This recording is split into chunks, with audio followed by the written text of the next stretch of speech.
시청자 여러분 안녕하십니까, 김만음입니다. 재헌 70주년을 맞아 국회 방송이 기획대담을 마련했습니다. 우리가 일제로부터 해방되면서 재수립된 민주공화국의 헌법체제 70년이 됐습니다. 민주주의와 시장경제를 토대로 대한민국의 번영을 이끌어왔던 지난 70년의 헌정질서였습니다. 더불어 한반도 평화와 남북 통일이라는 미완의 과제를 안고 있는 지난 70년이기도 했습니다. 최근 한반도 상황은 새로운 전기를 맞고 있습니다. 남북 그리고 북미의 정상들이 손을 잡으면서 평화와 번영의 새 시대를 이뤄가고자 하고 있습니다.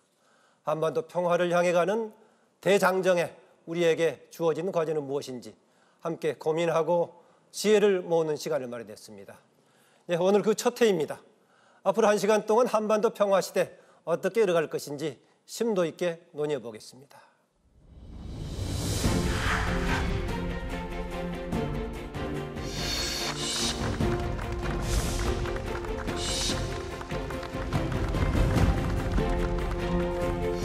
한반도에 더 이상 전쟁은 없을 것이며 새로운 평화의 시대가 열리고 있음을 무엇보다도 온 결의가 전쟁 없는 평화로운 땅에서 번영과 행복을 누리는 새 시대를 열어나갈 핵탄두의 위력 판정을 위한 핵폭발 시험을 단행하였다.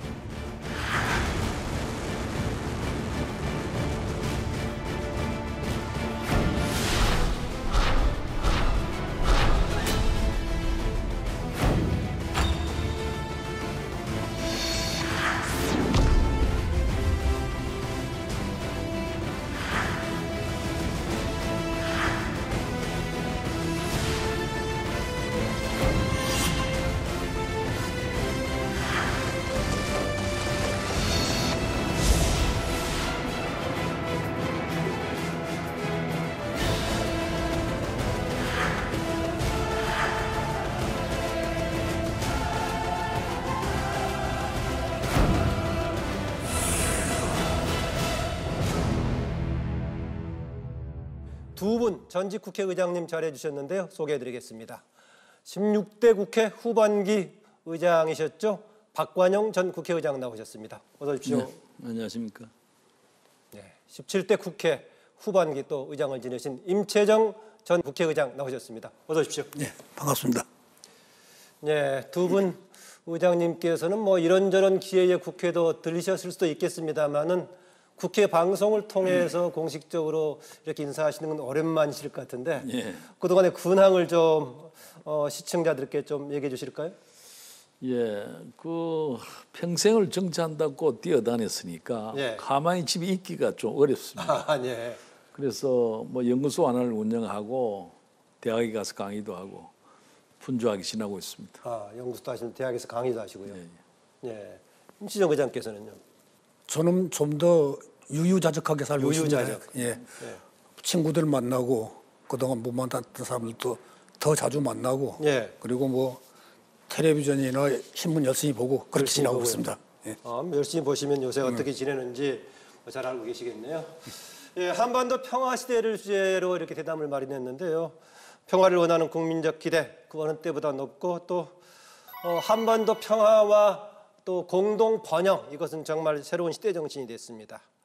불과 7개월, 8개월 전이죠. 지난해 연말만 해도 한반도가 세계에서 가장 위험한 곳이 아닌가 이런 얘기도 나왔었고 올해 개최가 됐던 초반에 개최가 됐던 동계올림픽 과연 안전하게 치를 수 있을 것인가 이런 상황이었는데요. 정말 그동안에 격동의 한반도 아마 세계의 눈이 초점이 모아졌던 상황이었었는데 평창올림픽에서 남북 정상회담 그리고 또 북미 정상회담까지 이어지는 숨가쁘게 달려오는 시기였습니다. 이렇게 지나온 최근의 한반도 상황 두 분 전직 의장님께서는 어떻게 보시는지 어떤 상황 어떻게 그동안에 보셨습니까? 예, 그 남북한 문제가 상당히 걱정스러웠는데 네. 북미 정상회담이 6월 12일 싱가포르에서 열리면서 네. 분위기가 상당히 반전되고 새로운 분위기가 형성되고 있다. 뭐 이런 감각을 좀 느끼고 있고요. 네.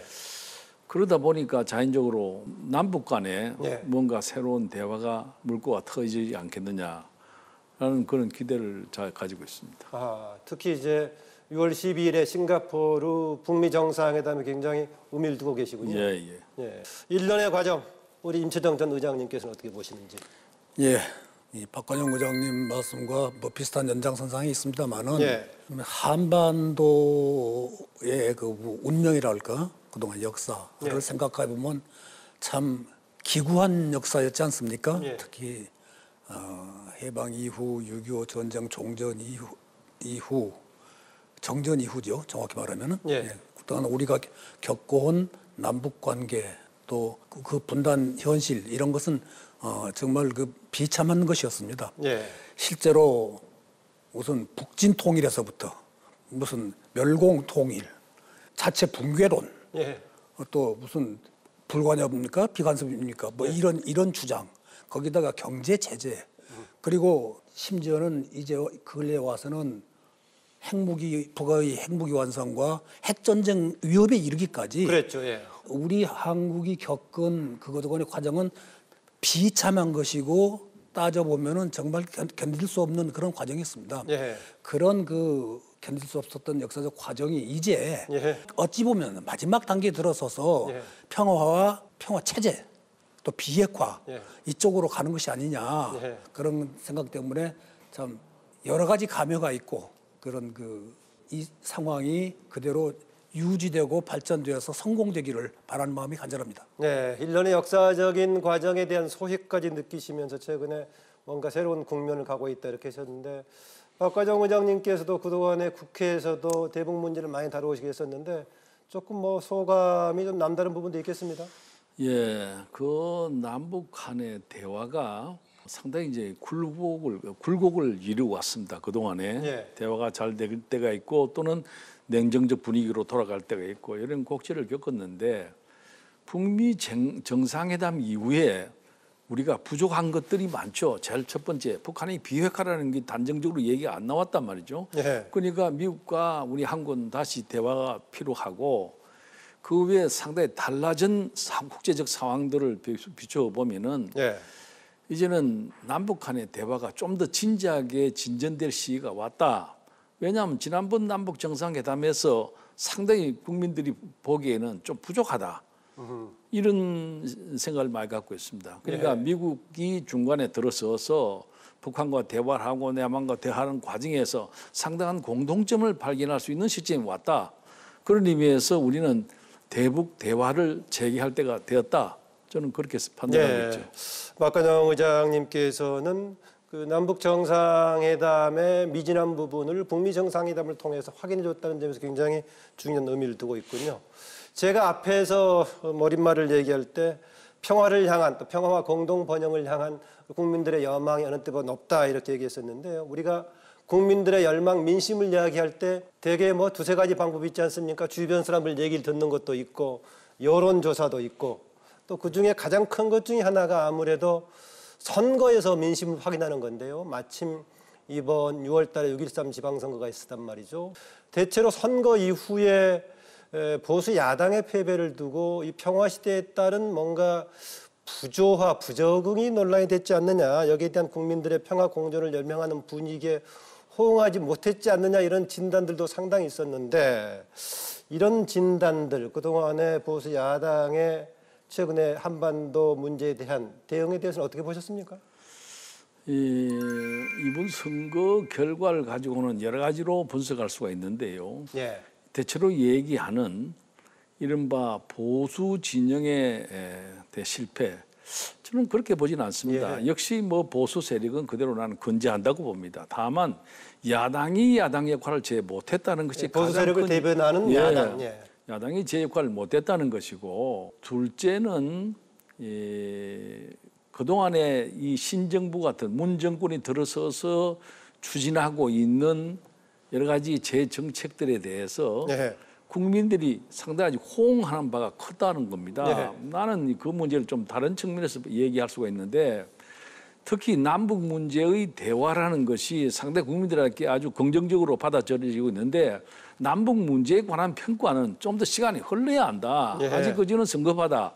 그런 의미에서 이번 선거의 민심이라고 하는 것은 시간을 좀 더 두면은 상당히 달라질 경향이 많다. 저는 그렇게 보는 겁니다. 예, 특히 대북 문제 평화에 관한 민심은 좀 장기적인 관점에서 파악해야 된다 이런 주문이신데 제가 그런 질문입니다. 어쨌든 간에 이번 지방선거는 지방선거라는 특징이 있음에도 불구하고 최근에 문재인 정부가 주도적으로 해왔던 비핵화 전략, 평화 전략이든 국민들의 호응 아니냐 이런 평가는 어떻게 보시는지 그런 질문입니다.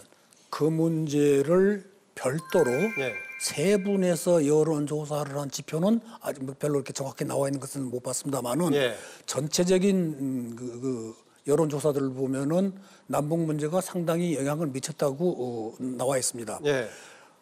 사실 그동안에 남북 문제가 국민들의 표심에 각종 선거에 대한 표심에서 크게 작용하지 못했습니다. 근데 이번 지금 이 상황의 변화, 남북 관계의 상황의 변화가 가져온 가장 큰 변화 중에 하나는 나는 국민의 민심의 변화라고 생각합니다. 하지만 남북 문제에 대한 국민의 태도 변화, 그것이 나는 상당히 컸다고 생각합니다. 선거 이전에도 나타났다. 물론입니다. 그것이 선거를 통해서 나타났는데 지표상으로도 그렇게 나타나려니와 그동안에 남북 문제라는 것이 국민들의 선거 표심에 결정적인 역할을 못했습니다. 여러 가지 이유가 있겠지만은 사실상 남북 문제를 북풍이니 뭐니 해가지고 선거에 악용했던 과거의 예도 있고 그 뒤로도 이 남북 문제가 굉장히 이게 무슨 이데올로기로서 악용되기도 하고 그러면서 큰 지지를 못 받고 남북 문제 자체가 무슨 그 추상화되고 좀 관념화돼 있었던 것인데 그것이 이번에 깨졌다. 그것도 남북 문제를 현실적인 우리의 문제로 받아들이기 시작했다. 남북 문제가 우리의 이슈가 됐다. 생존의 이슈가 되었다. 그것은 지난번 말하자면 핵전쟁 위협까지 갔던 그런 상황이 미쳤던 우리 국민들의 의식에 영향을 줬다고 생각하고 그것이 이번 선거에 반영이 됐다고 저는 보고 있습니다.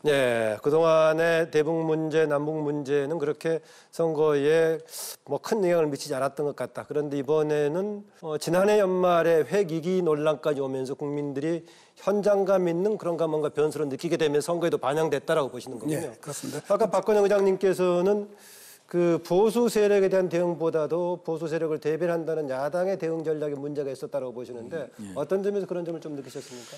민주주의를 제대로 실현하려고 그러면은 비판하는 야당, 견제하는 야당이 절대 필요합니다. 두 번째는 비판하는 언론이 있어야 됩니다. 세 번째는 시민단체 활동이 있을 수 있겠죠. 근데 지난 이 정권이 탄생 연후에 여러 가지 위축된 분위기도 있겠지만은 야당으로서의 견제 역할을 제대로 했는가? 그건 거의 없었다. 그것이 나는 결정적인 원인이다. 또 하나는요, 남북 문제보다 더 큰 거는 박근혜 대통령의 실정과 이른바 촛불 시위, 민심이 이번 선거에 그대로 지속적으로 영향을 미쳤다. 그것이 선거의 가장 중요한 요인이었다 이런 생각합니다.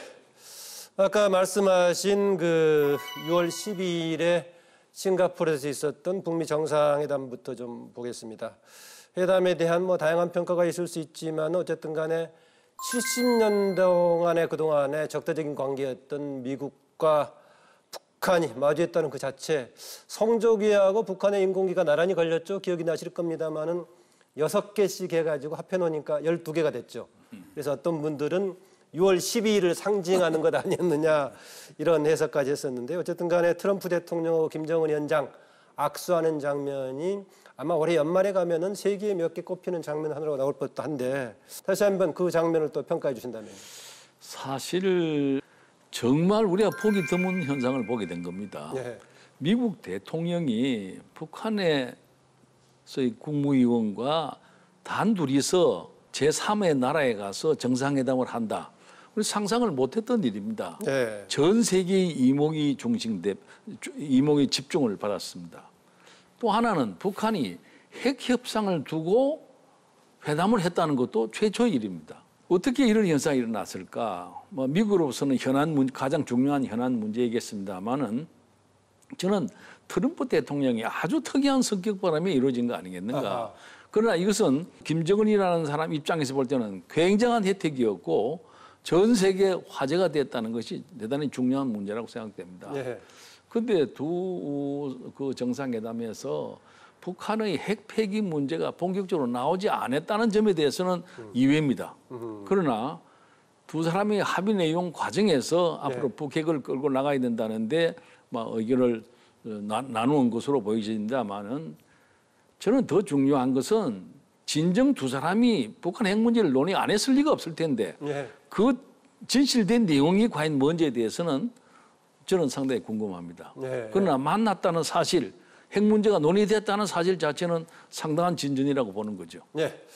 북미 정상 간에 만났던 사실, 더구나 핵 문제를 의제로 삼아서 얘기했던 것 자체가 대단한 거였다라고 박관영 의장께서 평가하시네요. 우리 임채정 의장께서는. 물론 트럼프 대통령의 그 퍼스널리티의 문제도 혹은 있을 수도 있겠습니다. 그와 아울러서 어찌 생각해 보면 참 우리가 상상할 수 없는 조합의 회담이 이루어진 겁니다. 트럼프 김정은하고는 하나는 미국의 일테면은 거의 극우에 가까운 네오콘 세력의 대표이고, 한쪽은 맞으면 현대에 남아 있는 어쩌면은 전통적인 공산주의의 유일한 지도자. 둘이 만났다는 그 자체가 토픽일 겁니다. 그런데 그와 아울러서 그 회담이 이 두 사람들의 어떤 무슨 개성적인 문제 이런 것도 있겠지만은 남북의 문제, 분단의 문제, 핵의 문제가 이제 한반도를 떠나서 세계의 중심 이슈로 되어가고 있다. 그동안의 한반도 문제라는 것은 사실 국제 문제에서 차지하는 비중이 그렇게 큰 것이 아니었습니다. 특히 미국의 입장에서 본다고 그러면 세계 전략이 못한 한쪽에 치우쳐 있는 지역적인 문제 이런 정도 선에서 머물러 있었던 것인데 이제 이 문제는 세계적인 문제가 됐다. 그렇기 때문에 두 지도자가 안 만날 수가 없게 됐고 그만큼 한국 문제는 절박하다. 이 남북 문제는 절박하고 비핵화와 평화 체제는 우리들의 공통 관심사가 된 것이고 이 문제를 해결하지 않으면은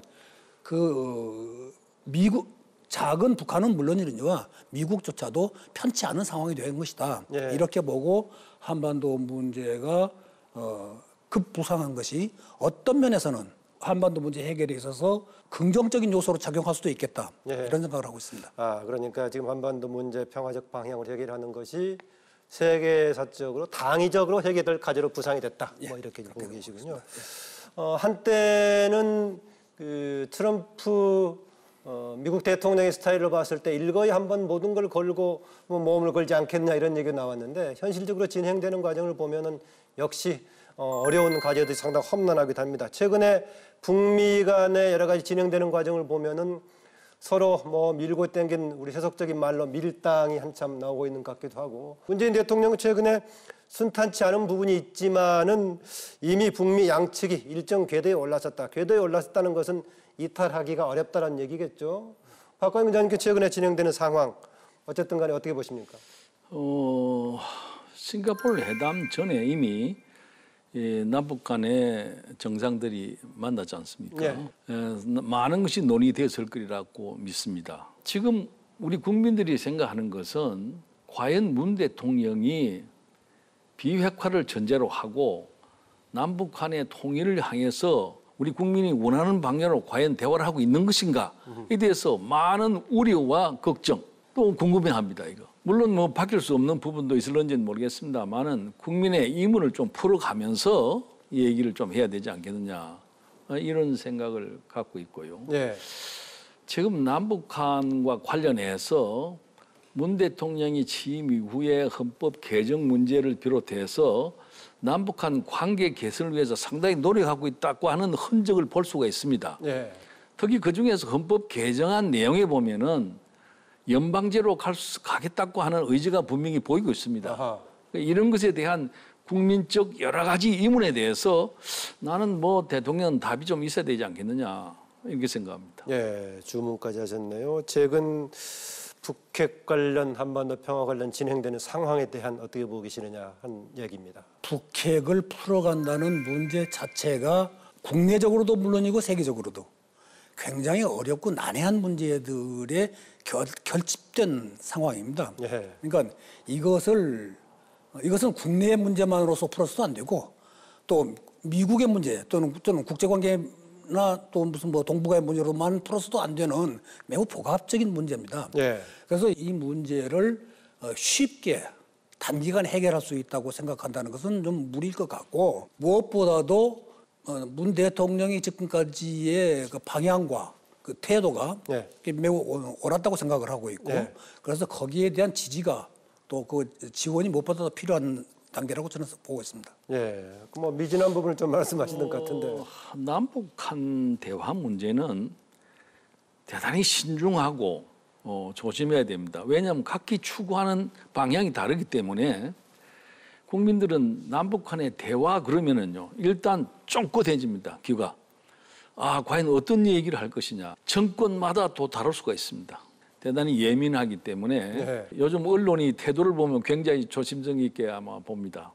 그 왜 그러냐 하면은 이 원체 민감한 문제이기 때문에 네. 그렇다. 그런데 이제 마침 김정은 위원장과 문 대통령이 비공개로 여러 차례 만나는 것을 우리는 TV를 통해서 봅니다. 네, 적어도 2번은 예. 정상회담이 있었죠. 그러니까 더 국민의 관심이 더 높아지고 있습니다. 예. 어쨌든 뭐 서로 통일을 향한 중요한 의제로 논의가 되겠죠. 예. 그러나 국민들은 남북관계의 특수관계로 인해서 이 문제에 대해서 굉장히 민감하게 지금 반응하고 있다. 이 점은 뭐 정부에서도 관심을 가져야 되지 않겠냐. 예. 민감한 문제에 대한 상황을 좀 고려한다라고 좀 주문을 주시네요. 민감하겠죠. 네. 문제 자체는 민감할 수 있습니다. 또 대화는 신중하게 해 나가야 합니다. 예. 이 남북 간의 대화라는 것이 남북 간의 대화만으로 해결되는 것도 아니고, 북미 간의 대화만으로 해결되는 것도 아니고, 한국과 미국과의 대화만으로 해결되는 것도 아닙니다. 이거 말하자면 다각적인 당사자들이 있는 것이고, 네. 그 이해관계가 종합되지 않으면 안 되게 돼 있습니다. 근데 한국민의 입장에서 보면은 이것은 어떻든 간에 풀어나가지 않으면 안 되는 민족 생존의 문제로 요즘 크게 부각되고 있는 문제고, 네. 그걸 실감하고 있단 말이죠. 그런데 그동안에 아까 초반에도 말씀드렸지만은 남북 문제를 해결해 나가는 과정과 그 정책의 방향이라는 것이 언제 국민들의 뜻을 또는 국민들의 진심을, 국민들의 마음속 깊이 내재해 있는 욕구들을 정말 모아서 해본 적이 있는가? 그런 적도 없었을 것입니다. 그리고 이제 와서 평화 체제라고 하는 말하자면 그 과제가 처음으로 떠오르고 있는 겁니다. 그렇기 때문에 국민들도 이 문제에 대해서는 나는 상당 부분이 의구심도 일부 남아 있지만은 예. 상당 부분이 동의하고 있다고 봅니다. 그래서 이런 그 동력을 살려 나가야 하고, 그러기 위해서는 뭐 조심스럽게 접근해야겠죠. 그런 면도 함께 아우르는 그런 지혜와 또 결단도 필요하다, 이렇게 보고 있습니다. 그 남북 문제는 말이죠. 그 이념 간에 조금 방향이 다르고 예. 이견들이 있습니다. 그런데 제일 중요한 문제는 남북한의 대화는 가능한 국민들에게 의견을 묻는다는 의미에서 내용이 일부 공개돼야 됩니다. 예. 지금 정부가 시도하고 있는 개헌 내용에 보면은 연방제를 추구하는 방향으로 가고 있단 말이죠. 지방 정부라는 용어를 쓴다거나 또는 각 정부는 이라는 용어를 쓴다거나 뭐 여러 가지 형태로 봐서 연방제로 가는 것은 의도를 갖고 있는 것만은 분명한데, 이것이 정부의 설명이 없다는 의미에서 국민들은 여러 가지 의혹을 자아내고 있다. 막 이런 것을 해소해 나가면서 통일 논의는 가야 한다. 나는 그 대전제가 돼야 된다고 생각합니다. 저로서는 조금 너무 진전시킨 견해가 아니신가 하는 생각이 조금 있는데, 예.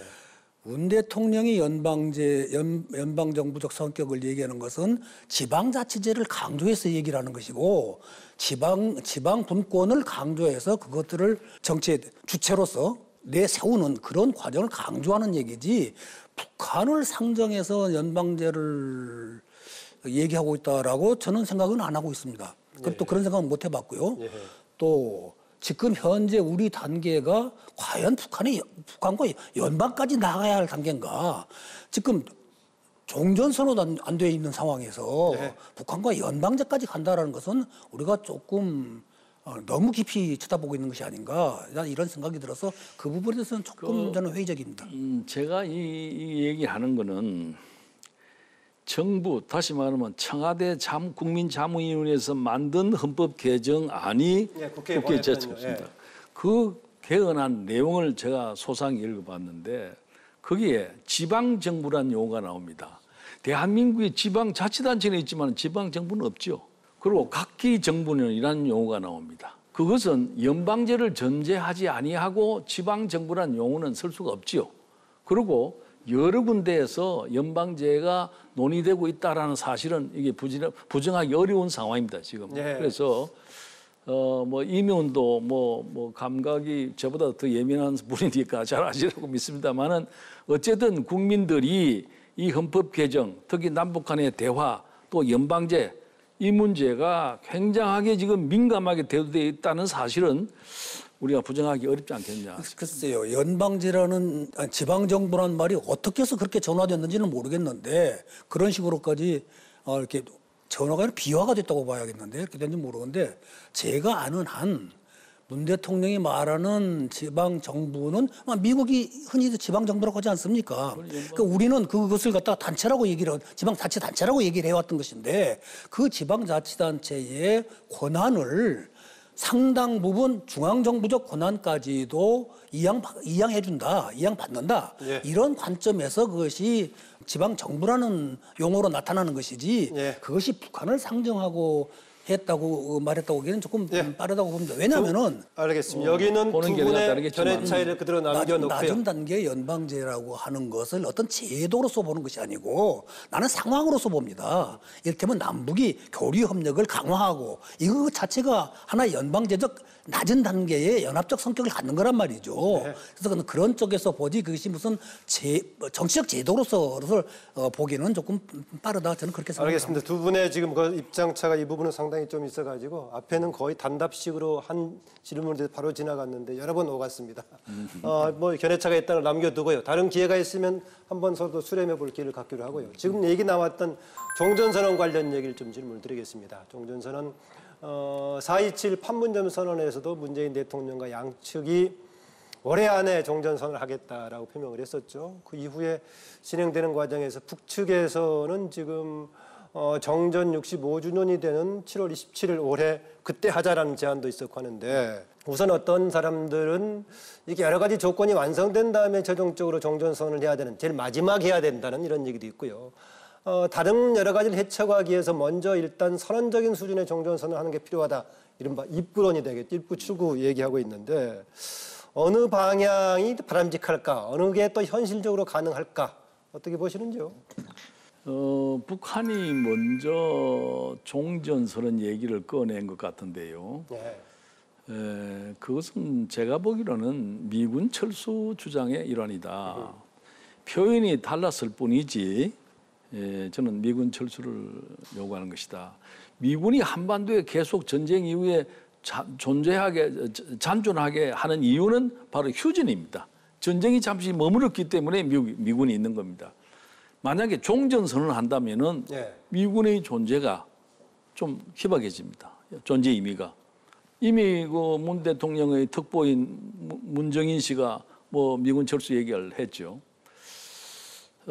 그래서 종전의 선언이라는 것이 상당히 한국 내 여러 가지 정치권의 논쟁에 소위 파쟁을 일으킬 가능성이 매우 높습니다. 네. 어쨌든 북한이 얘기하는 종전은 미군 철수를 의미하는 것이다. 네. 그 점은 분명한 것 같습니다. 네, 그 점이라면 만약 그렇게 인식하고 있다면은 다른 여건이 완성된 다음에 결국은 최종적으로 해야 된다는 그런 견해시겠네요. 그러니까 종전 문제는 제기가 됐지만은 우리도 종전 자체를 뭐 그렇게 꼭 거부해야 될 의미는 없지만은 그것이 불러올 여러 가지 부작용들에 대해서 충분한 논의가 있어야 된다 그런 얘기죠. 네, 임 의장께서는요. 저는 종전 문제에 관해서는 조금 생각이 다릅니다. 네. 평화 체제를 얘기하고 평화 협정을 얘기를 하고 있는데. 종전 선언이라는 것은 결국은 평화 협정이나 평화 체제와 같은 선상에 서 있는 겁니다. 종전 없이 평화 협정을 한다는 평화 협정을 매로 간다는 것은 그건 조금 우스꽝스러운 얘기죠. 전쟁이 끝나지도 않았는데 어떻게 평화 협정을 합니까? 그리고 물론 종전이 곧 미군 철수라고 등식으로 이렇게 생각한다든가 하는 것은 조금은 나는 무리가 있지 않을까 생각하는데. 그럼 종전선언 어떤 형식이 될 거라고 보십니까? 종전선언이라는 것은 결국은 종전선언을 통해서 전 그건 일종의 선언입니다. 선언이다. 선언입니다. 그것이 무슨 제도로 이어지는 것도 아닙니다. 그리고 그 선언은 뭐니 평화협정과 체제로 들어가는 제1관문입니다. 이른바 입구에 해당되는 거겠네요. 당연히 입구죠. 그리고 그것이 아니라고 그런다면은 북한이 대화를 할 턱이 없는 거 아닙니까? 그렇다면 평화협정이 모든 그 종전선언을 뒤로 돌린다는 것은 평화협정의 문제를 다 뒤로 돌리고 그 나머지 전부 앞에서 말하자면 그 비핵화 문제를 모두 해결해라. 말하자면 선행 조건을 해결해라 한다는 얘기가 되는 건데 그런 선행 조건 해결을 일방적으로 요구한다고 그러는 것은 그렇다면 북한에 대한 일방적 항복을 의미하는 것이나 다름 없다고 그들은 생각할 것입니다. 그렇기 때문에 이 종전선언은 곧 평화협정과 같은 선상에 있는 것이고 그것을 이루기 위해서는 앞으로 평화협정을 통한 평화체제를 어떻게 구성할 것인가 거기에 대한 그 어떤 포괄적 청사진을 논의하고 그리고 거기에 이루는 어떤 실천적인 과정 이런 것들을 서로 이렇게 협의를 해서 그런 것을 맞춰 나가는 그것으로 마무리가 돼 나가야지 그 종전은 따라서 그 입구가 돼야 한다고 저는 생각을 합니다. 뭐 제가 종전이라는 용어를 가지고 지금 뭐 단순하게 얘기하는 것으로 아마 받아들이는 것 같은데 평화 체제로 옮기는 거는 당연한 겁니다. 언젠가는 해야죠.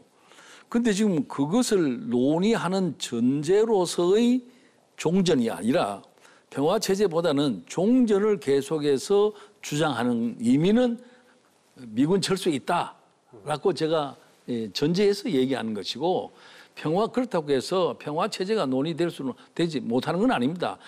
종전이 전제돼야 평화 체제가 가능하다는 논리는 아니라고 저는 생각하기 때문에 드리는 말씀입니다. 그러니까 종전이 미군 철수로 이어진다고 하는 그런 그 논리도 조금은 과하게 이렇게 우리가 의심을 하거나 또는 조금 반응하는 것이 아닌가 싶은데 주한 미군은 무슨 6.25 전쟁 때문에 있는 건 아닙니다. 그건 한미 동맹에 의해서 생긴 거. 기본적으로는 한미 동맹이라는 뿌리를 갖고 있는 것이고 한미 동맹은 북한뿐만 아니라 미국의 세계 전략의 연장선상에서 있는 것이란 말이죠. 그렇기 때문에 종전하면 북한 주한 미군이 철수한다. 이 얘기는 우리가 조금 다시 한번 살펴볼 필요가 있다고 생각을 하고 또 북한도 주한미군을 쉽게 철수하기를 바라지 않는다는 것도 이미 여러 군데서 얘기가 됐던 것이고 주한미군의 존재가 남북의 전쟁을 억제하는 수단도 있지만은 동북아에 있어서 힘의 균형 문제와도 연결되어 있는 것이고 그렇기 때문에 이렇게 종전선언이라는 것이 곧 그 미군 철수로 이어진다고 일반화하기에는 조금 더 생각해 볼 필요가 있다 이렇게 생각합니다. 평화 체제 문제는 말이죠.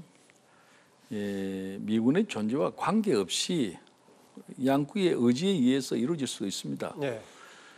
또 한반도의 미군의 주둔이라는 것이 꼭 무슨 남북 간의 문제뿐만 아니라 동맹 국가일 뿐만 아니라 국제 지정학적 의미에서 미군이 주둔할 수도 있습니다. 그걸 굳이 뭐 꼭 그렇게 엄격하게 구분할 필요는 없지만은 그동안에 미군 철수를 주장하다가 거의 없어지고 이제는 바로 평화체제 얘기하다가 미군 철수를 얘기를 하기 위해서 종전이라는 용어로 표현을 바꿨을 뿐이다. 그런 얘기지. 그 두 개가 꼭 무슨 전제가 되거나 그렇지는 않다고 봅니다. 그렇다면 박 기자님께서는 지금 종전선언 얘기가 일각에서는 종전선언이 북한 얘기한 이른바 체제보장, 안전보장 관련의 중요한 내용이 되기 때문에 그런 정도를 먼저 선행조치 동반해야만 이후에 협상이라든가 여러 가지 비핵화가 진행이 잘 될 거다라는 주장이 있는데 그 부분은 동의하지 않으시네요, 그러니까. 아니, 그건 나는 양론이 있다고 봅니다. 왜냐하면 한반도에 미군이 존재한다는 사실 자체는 북으로서는 불편한 문제죠. 그 때문에 그거는 그동안 요구해 왔죠. 그다음 미군 철수라는 얘기는 들어가고 이제는 종전선으로 나왔단 말이죠. 그것이 그 말이다. 그러나 그것이 앞뒤가 무슨 섞여도 관계없지만은 지금 현재의 종전을 요구하는 것은 평화체제로 가기 위한 대전제로서의 미군 철수다. 이렇게 또 해석할 수 있는 거죠. 그럼 미군 철수에 대해서는 어떻게 보시나요? 그러면? 저는 미군 철수 문제를 제가 이 국방 문제에 대해서는 뭐 전문가가 아닙니다만은 어차피 한반도의 평화가 유지된다 그러면은 언젠가는 나가야 되겠죠. 예. 예. 당장의 문제는 아닌 것 같다. 그래서 이제 종전 선언을 상당히 신중하게 봐야 된다는 얘기인데 아까 제가 질문드렸던 것은 이제 최근의 논의 중에서 종전 선언이 북한으로서는 체제 보장의 중요한 내용이 하나가 될 수 있는 것이기 때문에 그래서 입구론 얘기 나왔습니다만 견해차가 좀 있어 보이네요. 종전 선언 그 자체는 아까도 말씀드렸던 선언에 불과한 것이고 예. 그것은 무슨 국방력과 뭐 이렇게 연결된다든가 그런 것도 아닌 것이고 예. 종전 선언이라는 것은 평화 협정, 평화 체제로 가는 길목인 겁니다. 예. 그것이 그 자체가 목표가 아니고 그것은 과정이라고 저는 생각을 합니다. 예. 그리고 그로 인해서 주한미군이 약화된다거나 주한미군의 존재에 대한 다른 의견이 나온다거나 저는 그럴 필요는 없다고 생각을 합니다. 예. 예, 지금 전환점에 와 있는 북미 관계 또 남북미 관계를 종합적으로 짚어보고 있는데요. 한편으로는 한미 동맹 굉장히 중요한 부분이죠. 그런데 또 이제 한미 동맹하고 이게 한반도 평화 문제와 부분적으로는 관련되어 있는 것도 있고 또 보기에 따라서는 서로 별개의 문제라도 볼 수 있겠는데 그동안에 여러 가지 지금 논의는 되고 있습니다만 구체적으로 시행이 된 게 하나 있습니다. 지난번에 6.12 북미 싱가포르 정상회담 이후에 트럼프 대통령이 바로 한미 합동 군사훈련 중단을 발표했고 지금 중단이 되고 있는데 이 조치에 대해서는 어떻게 평가하십니까? 이번에는 임 의장께서 먼저 의견 주십시오. 그것은 일테면은 남북 간 또는 북미 간에 네. 북미 간에 협정을 해 나가는 과정에서 있는 일이란 말이죠. 네. 나중에 물론 북미 간에 모든 것이 해결되면은 그때 가서는 뭐 자연히 그 문제가 또 이제 다른 각도에서 해결이 되겠지만은 네. 그런 한 과정으로서 북한이 풍계리, 네. 풍계리 네. 핵시설을 이렇게 폐쇄를 했고 네. 거기에 대한 말하자면 반응으로서 또 이제 그 연합훈련 네. 이것이 중지가 됐고 이렇게 보는 것이 그것은 회담을 이루어 나가기 위한 양쪽의 과정의 문제다. 네. 그리고 또 거기에 대해서 무슨 동맹을 약화하니 어쩌니 뭐 그런 뭐 비판도 있습니다만은 네, 일부 그런 의견이 있습니다. 그런 의견이 네. 있습니다만은 연합훈련이라는 것은 상황이 나빠지면 언제든지 시작할 수 있는 겁니다. 다시 시작할 수 있는 겁니다. 네. 근데 그걸 가지고 과대한 무슨 부정적인 의미를 부여하는 것은 옳지가 않다고 생각을 하고. 네, 협상 과정의 신뢰 구축의 뭐 용도로 좀 뭐 의미가 있다라고 보시군요. 그 협상 과정에서 당연히 협상이라고 해서 주고받아야 하는 겁니다. 네. 저쪽에서는 풍계리는 어쨌든 시설을 폐쇄하는 것인데 네. 여기서 훈련을 중단하는 것은 나는 그 있을 수 있는 것이라고 생각합니다. 글쎄 뭐 우리 정부만의 판단이 아니고 미국이 생각하는 동아시아 정책은 또 따로 있을 수 있습니다. 그러겠죠. 예. 때문에 뭐 우리는 우리 국가 위주로 얘기를 합니다만은 한미 동맹이라는 차원에서 본다면은 북한과의 관계를 일단 정립해놓고 정책을 추진하기 때문에 그런 문제에 대해서는 상당히 나는 이견이 있을 수 있다고 봅니다. 예. 그래서 뭐 한미 연합 훈련을 이번에 싱가포르 회담 이후에 미국이 회담이 진행되는 동안에는 군사훈련을 안 하겠다. 예. 나는 그건 적절한 조치라고 생각됩니다. 이래서 점진적으로 이제 발전해 나가는 것이죠. 그러니까 저는 그것이 큰 문제가 될 수는 없다고 보는 거죠. 네, 뭐 여러 가지 같이 공동의 전략도 있겠고 또 미국의 전략도 있겠다 이렇게 말씀하셨는데 최근에 바로 군사훈련 중단 과정에 대한 발표 과정이라든가 여러 가지 봤을 때 트럼프 정부가 한미 동맹을 그동안의 역사적인 유대라든가 그런 가치의 의미를 두기보다는 너무 이익의 관점에서 실리의 관점에서 쉽게 왔다 갔다 하지 않냐 이런 평가도 있는데 그건 어떻게 보십니까? 사실 이 트럼프 대통령에 대한 평가는 뭐 여러 가지가 있습니다. 우선 뭐 사업을 하고 주로 이익 추구만 해왔던 사람이기 때문에 네. 좀 다르게 좀 평가는 우리는 어떻게 해야 될까요? 근데 한미 동맹이 무슨 가치 동맹이냐 뭐 이익 동맹이냐 그런 용어도 있습니다만은 저는 어차피 우리 한국적 입장에서 미국을 바라볼 수밖에 없는 거란 말이죠. 예. 그러니까 우리는 가장 중요한 것이 남북한의 이 긴장 상태를 어떻게 극복해 나가느냐, 북한의 어쩌면 전쟁을 야기하는지도 모르는 데 대한 방어책은 어떻게 할 것이냐, 거기에 초점을 맞춰야 된다. 그러다 그러면은 국가 안보 이것이 우선되는 대미 정책으로 추구해 나갈 수밖에 없지 않느냐 이 생각이 듭니다. 국가 안보를 우선한 대미 전략.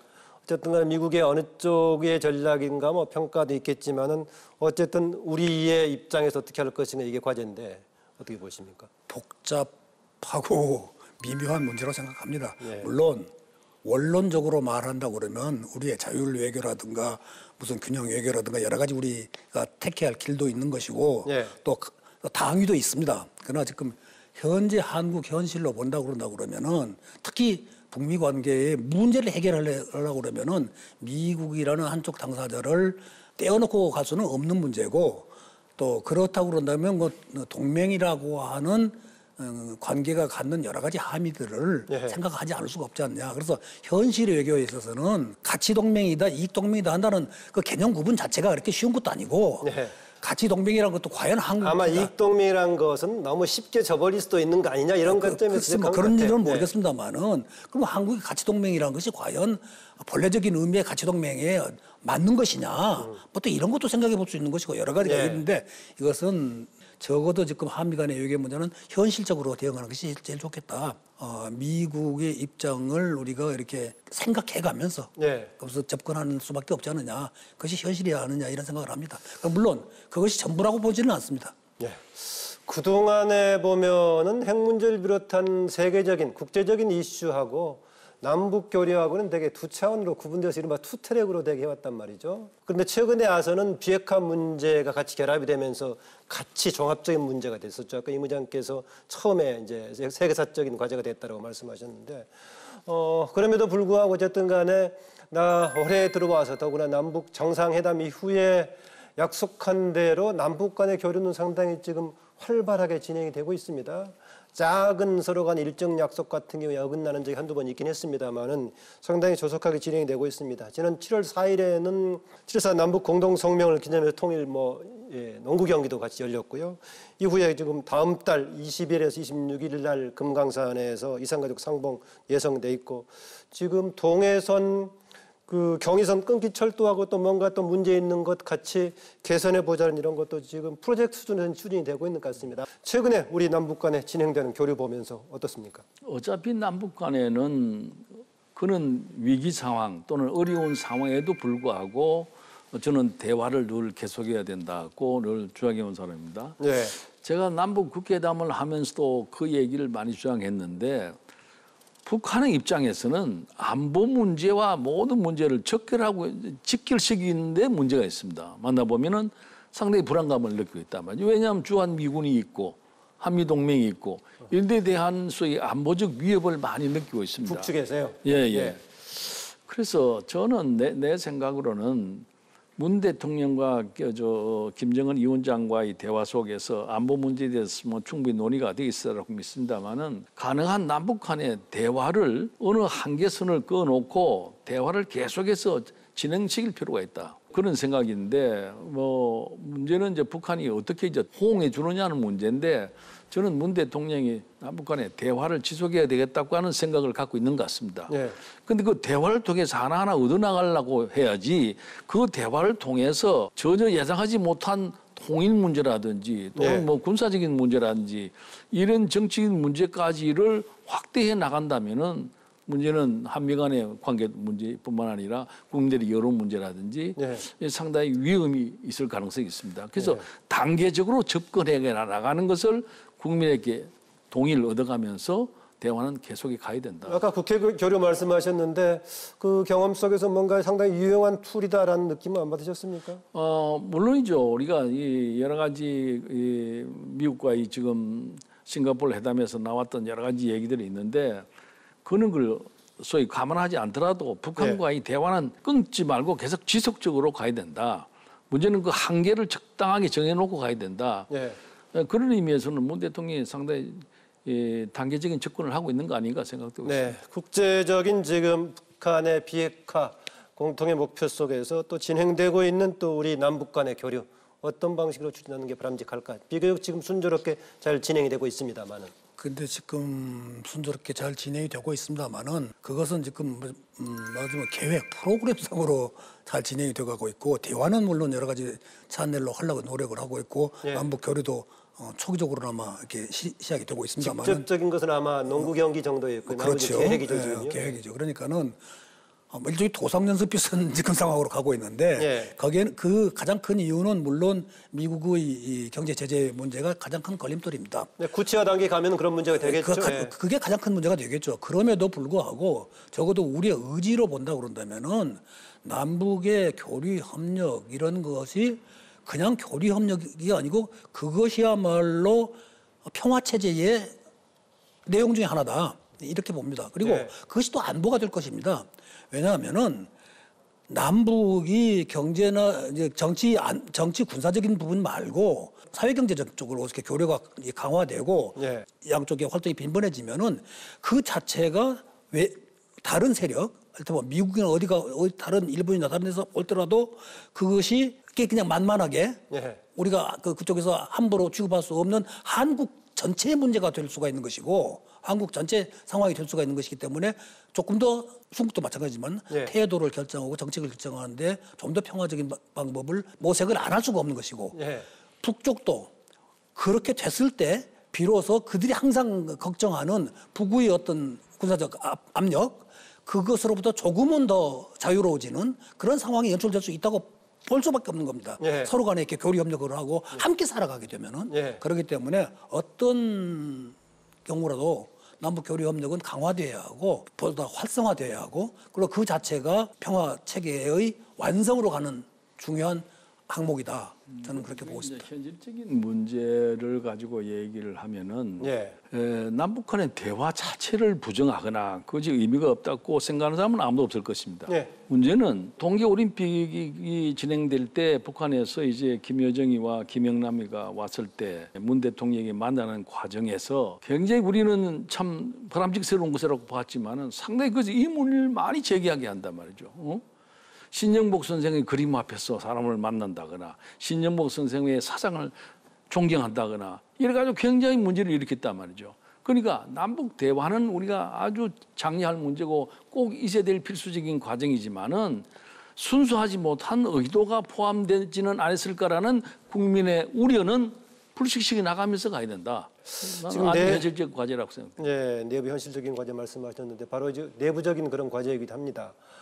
우리나라의 정치권의 이념 논쟁 이야기하면은 사실상 그동안에 대북 문제, 북한 문제가 되게 이제 좀 관련된 것이기도 했었는데요. 대북 문제 관련해서 어떻게 서로 통합할 것인가, 비생산적인 소모적인 정쟁이 아니라 차이가 있다고 하더라도 어떻게 힘을 모아가는 방향으로 가려면은 무엇이 필요하다고 보십니까? 나는 그 문제에 관해서 여야가 토론이 부족하다, 토론이 대화가 부족하다. 정부는 모든 것을 솔직하게 모든 부분을 다 공개하고 얘기를 하고 또 야당 입장에서 볼 때는 이 문을 제기하고 대화와 토론을 통해서 이 문제가 해결되고 자꾸 넘어가야지 자꾸 문제의 의식들이 사회음악하지 해결이 안 되는 것이 나는 큰 문제라고 보죠. 네. 그동안에 우리 사회에 있어서의 지역 갈등 이것이 그냥 단순한 지역 갈등이었으면 좋겠는데 네. 그러면 또 해결할 길도 있고 더 쉽습니다. 일단 이태리 같은 데도 지역 갈등이 엄청 심하거든요. 무슨 미라노하고 저쪽 예. 뭐 페렌체인가 그쪽이라든가 심한 그것이 정치로는 이어지지 않습니다. 그런데 우리는 지역 갈등이고 곧 정치적 편향으로 나타나는 이런 구조가 돼 있고 예. 그 지역 갈등의 깊숙이 파인 내부에는 그 무슨 남북 관계, 남북 의식이 그에 대한 태도의 문제가 그게 같이 이렇게 포함되어 있는 거란 말이죠. 예. 그것이 결착되어 있는 것이란 말이죠. 그래서 이제는 상황도 자꾸 변해가고 있으니까 그것도 좀 바꿔 나가고 그걸 바꿔 나가도록 정치권에서 좀 더 노력을 했으면 좋겠고 예. 그것이 안 되면은 아마 국민들이 그것을 점점 더 극복해 나가야라고 저는 봅니다. 이번 지방선거에서도 나름대로 그런 맹화가 보이지 않았는가 저는 또 그렇게도 보고 있습니다. 네, 최종적으로는 국민들의 역할에 대한 기대를 걸고 계시는데 그래도 우리가 정치가 이중적인 역할을 하지 않습니까? 나는 갈등이 표출될 수밖에 없는 영역이 정치다. 그럼에도 불구하고 정치가 통합 기능을 못한다면은 정치는 오히려 있는 일만 못하다라고 할 수가 있겠는데 이런 기능 어떻게 좀 어떻게 할 수 없을까요? 정치라는 것은 갈등을 통해서 또 다른 갈등을 가지고 해결해 나갑니다. 그 갈등을 해결하는 과정은 대화, 토론이 가장 중요한 겁니다. 그 대화와 토론이 지금 없다.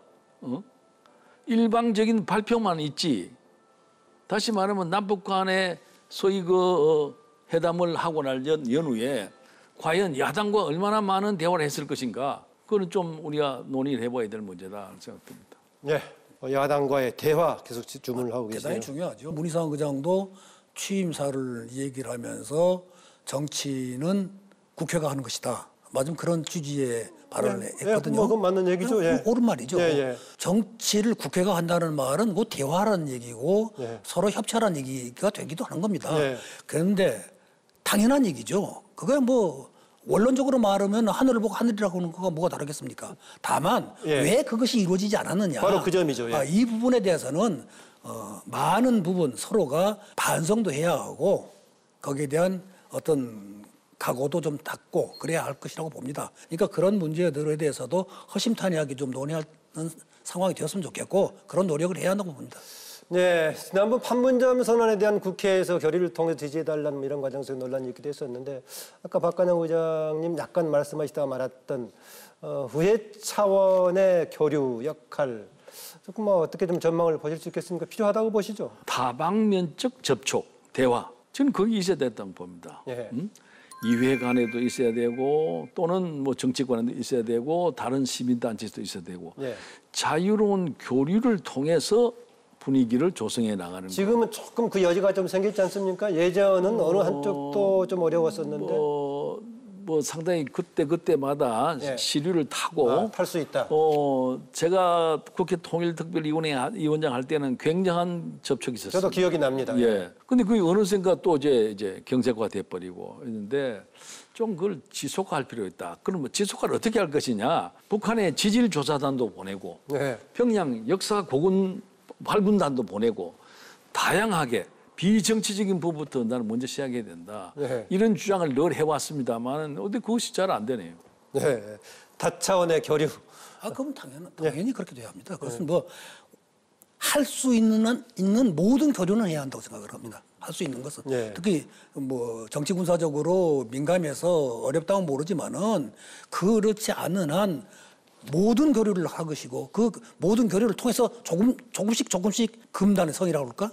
그런 것을 깨 나가야 하는 그것이 우리들의 또 하나의 과제다 저는 그렇게 봅니다. 교과서적인 얘기라도 뭐 다차원의 교류하다 보면 한쪽이 어긋나더라도 보완하고 그것이 계속 이어질 수가 있는 거겠죠. 1991년도 제가 평양 갔을 때 점검처리 보고 내가 평양 방송에 출연하고 네가 부산 서울에 와가지고 서울 방송국에 출연 좀 하면 안 되겠느냐? 평양 방송 아직은 출연 못 해보셨죠? 못 해봤죠. 앞으로 뭐 어느 분이시든 전직 의장님이시든 아니면 현직이시든 간에 혹시 출연할 기회가 좀 생길는지 모르겠습니다. 전직 의장보다는 현직 의장이 가서 출연해서 얘기해야죠.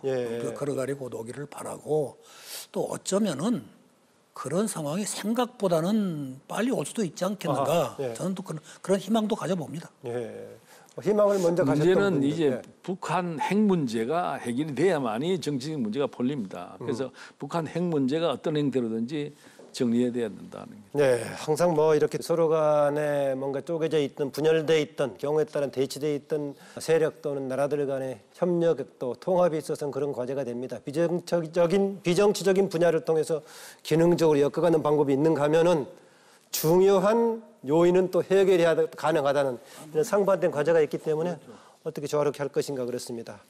어쨌든 간에 굉장히 중요한 국면에 와 있는데요. 문재인 정부 지난해 5월 달에 출범해가지고 그해 7월 달에 베를린 구상을 발표를 했죠. 그래서 여러 가지 어려움이 있었는데 이른바 평창 구상이라는 것이 발표가 됐었죠. 평창 올림픽을 계기로 하자 했었는데 그게 잘 관철이 돼가지고 평화올림픽을 내건 평창올림픽이 제대로 좀 치러냈습니다. 한때는 한반도 운전자론을 또 표방하기도 하고 그랬었는데 4.27 판문점 선언 이후에 6월 10일 싱가포르에서 북미 정상회담까지 상당히 중요한 역할을 했다. 이후에 문재인 정부 어떤 전략, 어떤 방향으로 이끌어가는 것이 지혜할 것이며 한반도 평화와 우리 민족을 위해서 바람직할 것인가 문재인 정부에 주문하고 싶으시다면요.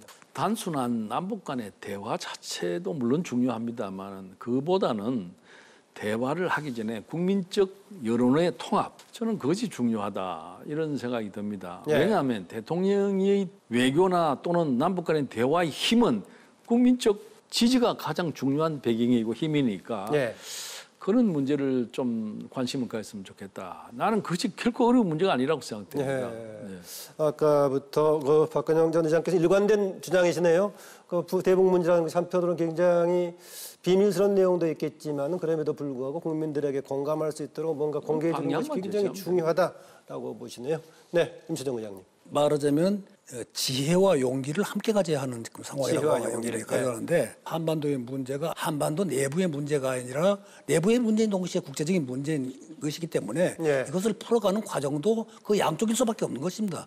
내부적으로는 무슨 정치적으로적인 문제, 국민적인 문제 이런 문제가 있지만 외부적으로는 또 그 강대국들 특히 미국의 문제라든가 중국의 문제라든가 이런 문제가 있는 것이고 북미 문제가 언제 어디서 이렇게 흠이 날지 모르고 언제 어디서 파일이 될지 모르는 것이기 때문에 그때마다 그것을 치료할 수 있다고 그럴까 해결할 수 있는 그 입장은 나는 문재인 대통령이 가장 중요한 위치에 있다고 생각을 합니다. 그래서 문 대통령이 이 국내 문제인 동시에 국제적인 문제는 이 문제를 해결해 나가는 중재자로서 또는 그 촉진자로서 그 역할을 다 해주기를 바라고 그러기 위해서는 좀 용기, 지혜를 함께 가져야 한다. 저는 그 구체적으로 어떤 얘기를 뭐 요구를 한다는 것은 좀 무리일 것이고 입장은 그렇다고 생각을 합니다. 기본적인 방향과 입장 정도를 말씀해 주셨네요. 한반도 평화 시대 어떻게 할 것인가 두 분 오늘 이렇게 말씀 듣다 보니까 뭐 마칠 시간이 거의 됐습니다. 조금 전에 마지막 부분에서 문재인 정부에게 주문하고 싶은 것도 제언도 하셨지만은 종합적으로 정부라든가 국회에 대한 제언까지 포함해서 한 1분 정도씩 두 분께 마무리 발언 부탁드립니다. 박근영 의장님 하실래요? 제가 먼저 하시라고 권하네요, 또 서로. 문재인 정권이 들어서서 비핵화 문제 또는 미국과의 대화 문제, 북한과의 대화 여러 가지 남북 문제를 위해서 많이 노력했다는 점에 대해서는 저는 아주 깊이 공감합니다. 제일 중요한 것은 국민이 대통령의 남북 대화에 관해서 의심을 갖거나 또는 뭔가 이 의심을 갖고 보는 눈초리만은 없애는 것이 굉장히 중요합니다. 지금 개헌 문제도 뭐 논의가 되고 있습니다만은 여러 가지 국민들 간에 지금 소위 그 불화음이 많이 들립니다. 나는 계속해서 아까 김 교수께서도 얘기했습니다만은 계속 대화 얘기를 많이 한다 그러는데 저는 그것이 모든 문제의 시발점이라고 생각됩니다. 적어도 민주정치라면은 적어도 국민이 지지하는 기반 위에서 대통령이라는 사람이 힘이 있는 것이지 혼자 의도 가지고는 안 된다. 특히 청와대에 들어가 있는 많은 참모들이 대북 문제에 대해서 일방적 사고를 갖고 있다라는 인식이 존재하는 이 상황 속에서 더욱 중요하다. 저는 그래 보는 겁니다. 네, 임 전 의장님. 현재 한국 문제, 한국의 지금 평화 체제 문제, 이 문제는 한국 문제를 해결할 수 있는 마지막 단계라고 저는 봅니다. 단계로서도 마지막이고 어떤 그 정책으로서도 그것이 그 최종 정책이 될 수밖에 없다고 생각을 합니다. 그리고 이 부분에 대해서는 국민들도 많은 지원을 하고 있다고 생각을 합니다.